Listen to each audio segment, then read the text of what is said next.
Hello friend, welcome to the abstract algebra class. It is class 40. In this class, we will prove a theorem, and also here is a result.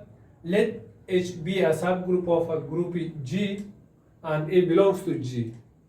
Then the equivalent class containing A with respect to equivalent relation congruence smooth H is denoted by A bar. That is A bar equal to X belongs to G such that X congruence to A moves H. It is the definition of equivalent class. Theorem. Let H with respect to multiplication be a subgroup of group G with respect to multiplication. For A belongs to G, let the equivalent class A bar equal to X belongs to G such that X congruence to A moves H. Then A bar equal to AH. If it be a equivalent class, then we prove that A bar equal to AH. A bar is equivalent class. Proof. Can be a group, and A belongs to G and H with respect to multiplication be a subgroup of G. The equivalent class A bar is defined by, we also prove that define the equivalent classes. A bar equal to X belongs to G such that X congruence A moves H. We have to prove that A bar equal to AH. Let E be the identity element in G. When E is identity element in G, according to our previous theorem, E is identity element in H. A group H which is a subgroup of a group, the identity element is same in both group. Let X belongs to A bar. If and only if X congruence to A modulo H. If and only if, according to the definition of congruence, A inverse into X belongs to H. If and only if A inverse into X, we take equal to any arbitrary element H belongs to H. For some, H belongs to H. If and only if both sides multiply by A. When we multiply by A, we get A into A inverse into X equal to A into H. Also, it belongs to H, AH. If and only if A according to the associative law, we can take A into A inverse into X equal to AH, belongs to AH. If and only if A into E inverse, the result will become E into X equal to AH belongs to AH.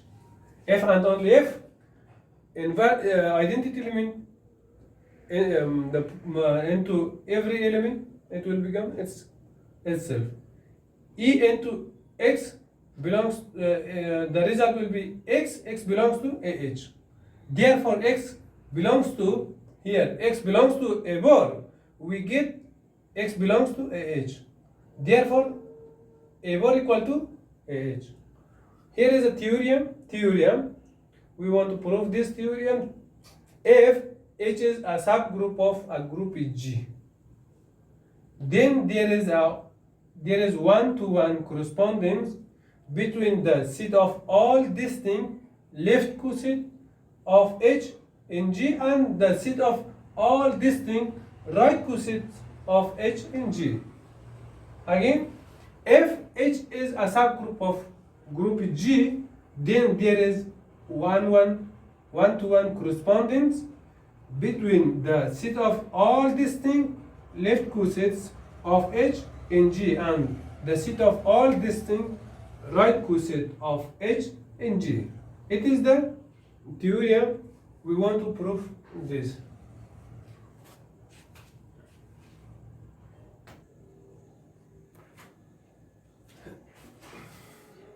It was the statement of the theorem. We now prove this theorem here. Proof. Let G be a group and H be a subgroup of G. Let G1 equal to theta of all distinct left cosets of H in G equal to AH such that A belongs to G. G2 equal to theta of all distinct right cosets of H in G equal to HA such that A belongs to G. Define a mapping F such that G1 into G2 by FAH equal to HA inverse for all AH belongs to G1. Here we know that G1 is domain and G2 is codomain. To prove that, now if we want to prove this mapping is one-to-one corresponding, we have to prove that this mapping F is well defined and is 1-1 and is onto. These three conditions should hold. First, we want to prove that F is well defined. Let AH, BH be any two elements from domain G1. Suppose AH equal to BH. These two elements are equal. This implies, according to theorem which already we proved, that B inverse into A belongs to H. If the left coset two left coset B equal, then this hold. B inverse into A belongs to H. B inverse, we can write B inverse into A whole inverse also belongs to H. This implies, according to theorem, A inverse into B inverse whole inverse belongs to H. This implies H whole inverse, HA inverse equal to HB inverse.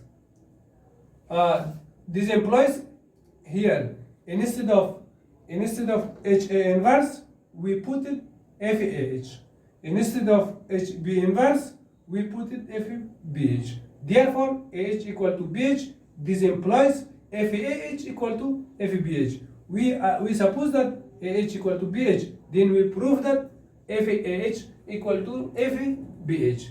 Therefore, we can conclude that if AH equal to BH, this implies FAH equal to FBH. Therefore, F is well defined. This proves that F is well defined. We now prove that F is 1, 1, 1. Let AH, BH belongs to G. Suppose FAH equal to FBH. FAH equal to FBH. This implies it is H1. This implies HA inverse according to this definition. Instead of AH, we put it HA inverse equal to HB inverse. Instead of BH, FBH, we put it HB inverse. This implies A inverse into B inverse whole inverse according to the previous theorem. We had A inverse equal to HB inverse. This implies A inverse into B inverse whole inverse belongs to H. We had if HA equal to HB, this implies A into B inverse belongs to H.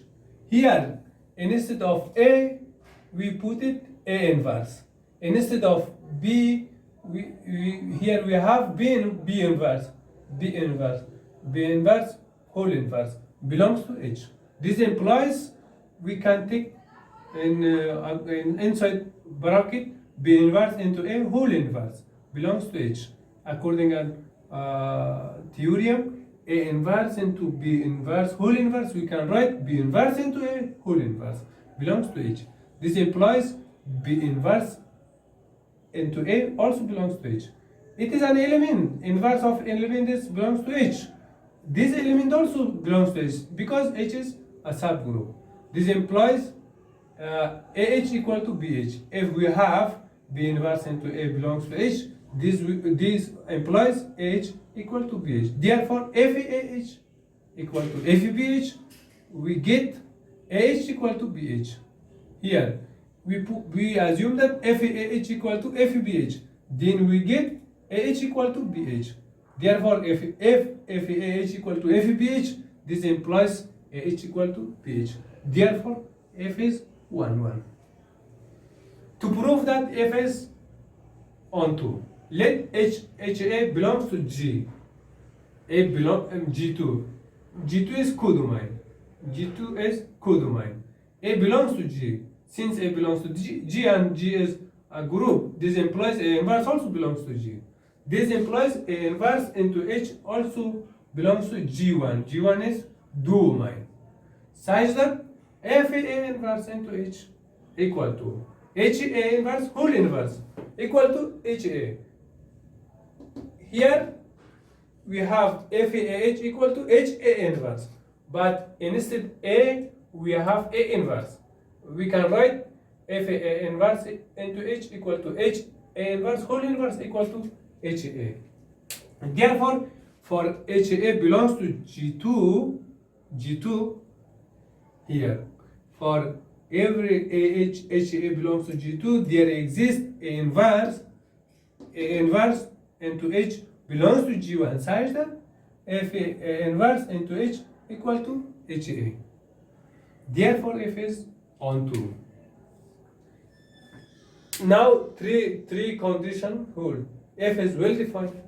F is 1 1. F is onto. Therefore, if such that G1 into G2 is both 1 1 and onto, therefore, now we conclude the theorem, the result of the theorem.